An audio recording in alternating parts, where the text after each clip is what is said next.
Hey, Slash I do buckaroos. How the heck are you? I tried to set this up as quick as possible. Anyways,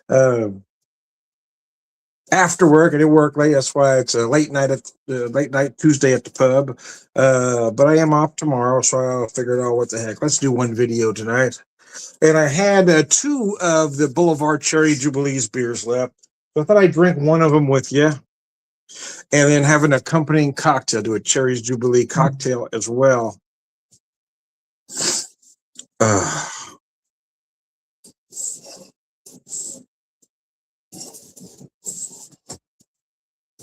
Bear with me for a second here. So everything's working like it's supposed to, and we're okay. Alrighty then, let me set this down for a second here. Pick up this beer. Sometimes I use a smaller snifter, pour half at a time. This time I just poured it all in there.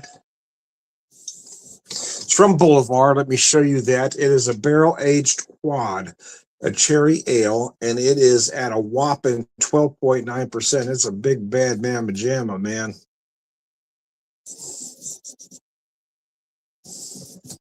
Show you that bottle here. All right. I'll take a drink and we'll start talking. Oh, mercy. This beer is really nice. Quad.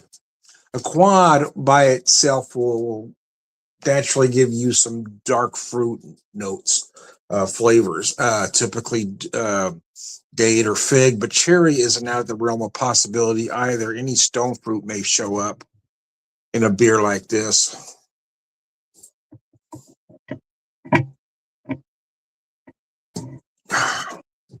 I know oh gosh, that's gorgeous. Although I'm not typically a fan of flavored beers, this one is just done so impeccably well.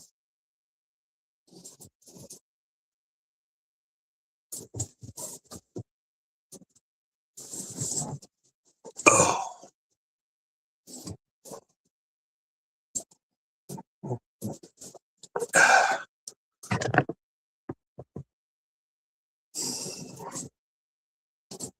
Oh. All bones are hurt. We're starting to get some warmth here in the Ozark, but still that chilly, the chilly air at night, man, it hurts all bones. So I do have some dinner going. I thought we'd keep it simple tonight. So we went on. Well, not quite a vacation. We took a long weekend back in August and went to Little Rock, Arkansas. But we stopped and took a breather on the way home. Oh, I can't remember the name of the town now. I can't even remember the name of the place. It was this little bakery, I guess. Anyway, we got a snack in there, and it was basically a French style sandwich with it was on a baguette. It was a ham with butter, just the ham, just the butter, and wow, it was just insanely good. Reminded me of some of the sandwiches I ate growing up as a kid. I didn't realize it was kind of a French thing. Well, it was for us was more of a German thing. So tonight I've kind of melded a couple cultures together using that French style sandwich with the ham and butter, but this time I'm serving on pumpernickel bread to honor the German side of the family, and I'm also using good Irish butter to honor the Irish side. So we got a French style sandwich with German bread and Irish butter. So, and just keeping her simple tonight. Oh man, this beer is so good.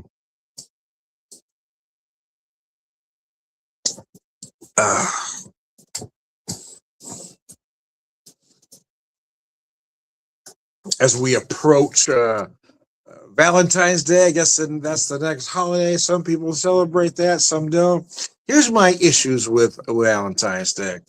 You know, you should tell your partner that you love them every day and not just the one day. But a lot of my issues is everybody's prices go up, right? If you celebrate the weekend before, the weekend after, you're okay. But you go right on Valentine's Day, and you're screwed, man. They up those prices. They have the prefix menus. They make you order certain things. All of a sudden, the dinner that would cost you $50 is 150 per couple because they may give you a rose or some shit. Now, I'm not saying don't be romantic. I'm just saying, it could be done sensibly.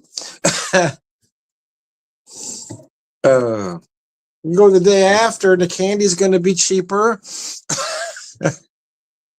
Roses are going to be cheaper if you must have those things. Now, my wife is a little different. She doesn't like the cut roses. She'd rather have a plant. My wife's a little different that way than a lot of folks. The roses are dead, man.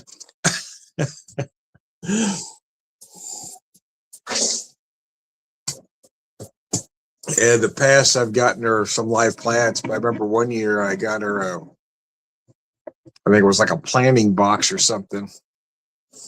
She'd rather have stuff like that than, dead roses. You pay an arm and a leg for dead roses. But you could actually have something substantial for what those people are charging for roses on Valentine's Day, man. Anyway, I digress. But I digress, man. Spiro's done impeccably well, like I said earlier. Again, those big quad notes, a quad's going to naturally give you some dark fruit notes, but here we've added some things to it.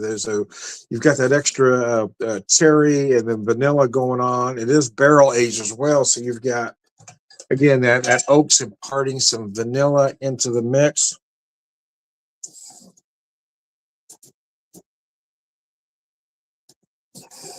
So are you definitely feeling those cherry notes? Yeah, I mean, again, it's really up to you and your palate, but it's not going to be unusual if you were to pull out some date, fig, raisin, any other dark fruit, any stone fruit for that matter. I mean, overripe plum. And then you get that nice oak, just cleans it up just enough so it doesn't get too cloyingly sweet on you. But again, that oak can also give you some more vanilla notes, even some spice notes to balance everything out.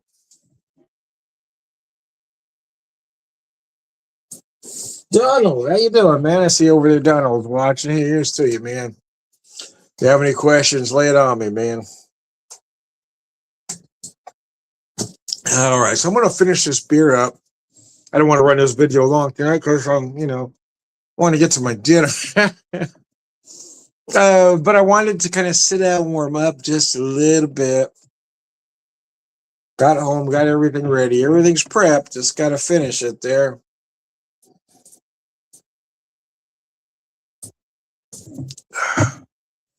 And I was debating on going a couple different ways for this video. I said, well, the Cherries Jubilee. Yeah, there we go. Let's have that. Make the cocktail.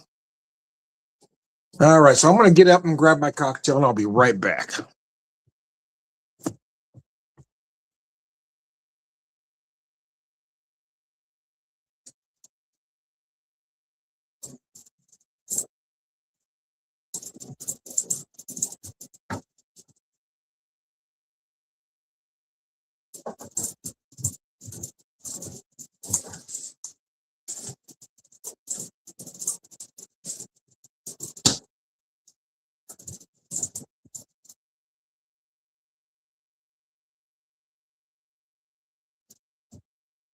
All right, so this is going to be my one and my first cocktail of the evening and only cocktail of the evening, most likely. So I wanted to use the good stuff.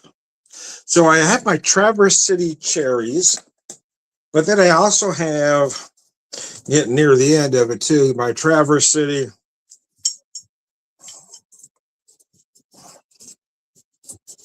Get my hands to work here. Excuse me, Traverse City straight bourbon whiskey with Montgomery cherries. This is their cask version of that particular whiskey. It's a barrel-proof cherry whiskey. Barrel-proof single barrel cherry whiskey, I should add. At 56.4%, or let's do some math. What's that get us? 112.8, and it is a 6-year-old. So it's aged 6 years. Let me show you that whiskey. Stuff is so good, man.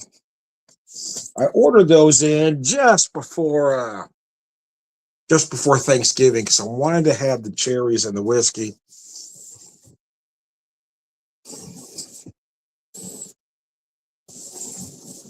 This is a perfect Valentine's Day inspired cocktail. I usually think strawberries for Valentine's Day, and I'll do as we get there. I'll do a strawberry cocktail, but I don't think you can go wrong with cherries either. This is my Cherries Jubilee cocktail using that whiskey.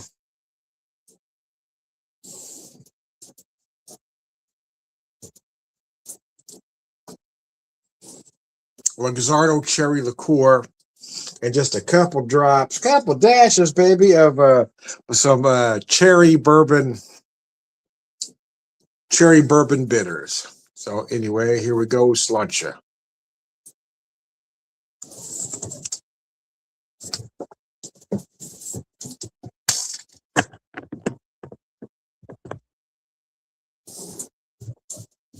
Oh,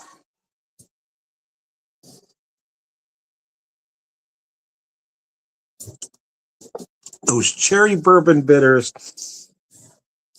accentuate those cherry notes, but it also adds that little bit of that little hint of spice that brightens everything up as well. So you can make this drink without the bitters, but the bitters is that one little thing that takes it up a notch.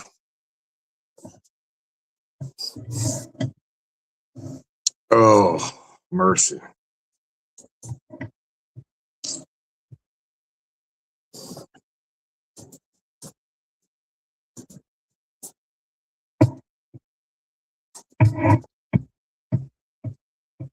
Gosh, that's just delicious. That's delicious, man. That ought to set me free for the rest of the That ought to set me up, man. Anyways, I'm tired, so it's going to hit me a little harder. I'll finish this up, finish my dinner. We'll sit down and eat, probably either watch an old TV show or a movie. I'm off tomorrow, but I do work out at 11, so I can't sleep in too late.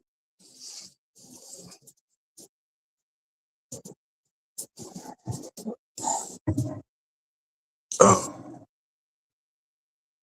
gosh, that is nice. That really makes a beautiful cocktail, man.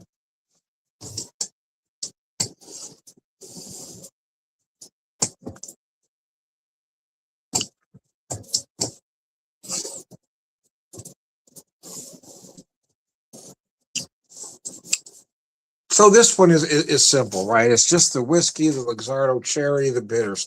Now you can make it more complicated if you want to. If you're looking for different flavors to add to it, you can certainly do that. I mean, if I wanted to take it from a Cherries Jubilee to a cherry cordial, all I would have had to do is add some cream de cacao and add some whatever chocolate liqueur you want to use. Some might want like to use cream liqueurs. I don't for a cocktail like this. But either if you can use a regular or just a clear uh, creme de cacao, any of them is going to work. So if you want to take it from a Cherries Jubilee to again a cherry cordial, that's all you've got to do to it.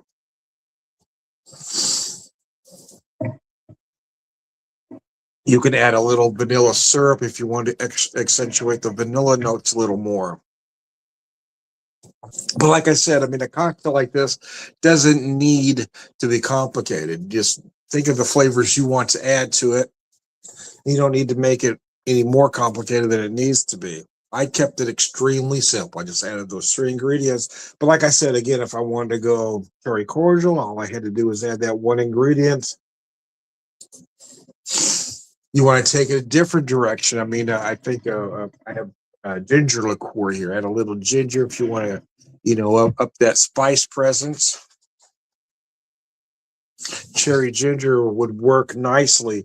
I have some apple brandy on my bar cart here. I mean, the cherry apple. Give yourself a little harvest thing happening, which would seem more fall-like. But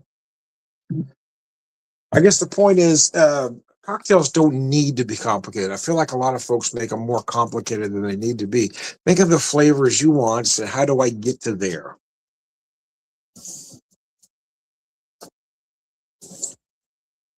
And in this case, I was just working with ingredients that I knew I had handy, right? I knew these were there. So let's just do this. This is quick and easy. I'm using a quality whiskey, right? So I don't want to add too much to that whiskey. I don't want to drown out the fact that I'm using brilliant whiskey.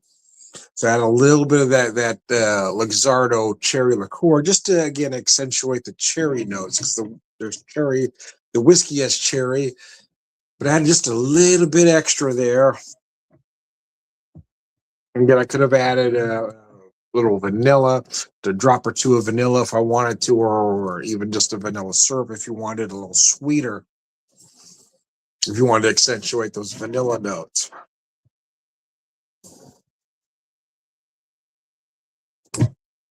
This was kind of I'm tired. It's been a long day. I'm putting this together real fast. Put it together, put it off the side, had the beer, wanted to get these together. That's why, a quick, easy 3-ingredient cocktail, which is kind of my home run swing. I've kind of leaned into it. I mean, when I really first started becoming a full-on bartender or mixologist, I hate that term because it seems a little pretentious to me, but nevertheless, I said, okay, what can I do? And I look at other folks, what they're doing, and I said, you know what? That's not me. I'm not a 10-ingredient guy. I'm not going to do this, do that. I'm not going to puree this, shake it this way, put a stand up on one foot, do 3 circles. I mean, I feel like a lot of bartenders make things a lot more complicated than they need to be. But I kind of leaned into my strength, which was, again, the 3-ingredient cocktail. That's sometimes 4. Like I said, if I would have had the chocolate, here we got 4. But yeah, just keep it simple. Look for those flavors you want and get to them. This I wouldn't say it's easiest, but that sometimes easy sounds lazy. The simplest way possible, the most direct way possible. And there you go. Anyways, let me wrap this up so I can get to my dinner because now I'm getting hungry. Now I'm hungry, man. That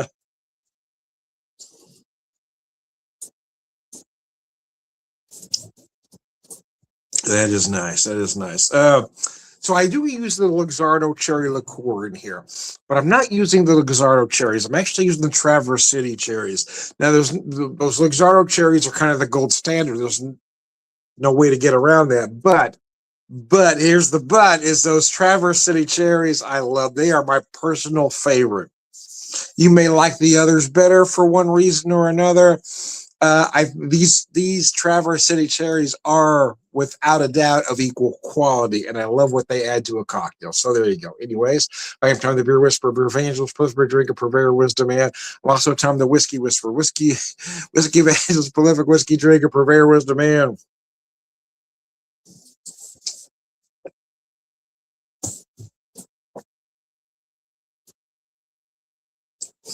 All right, good guys, Sláinte. Thanks for tuning in, guys.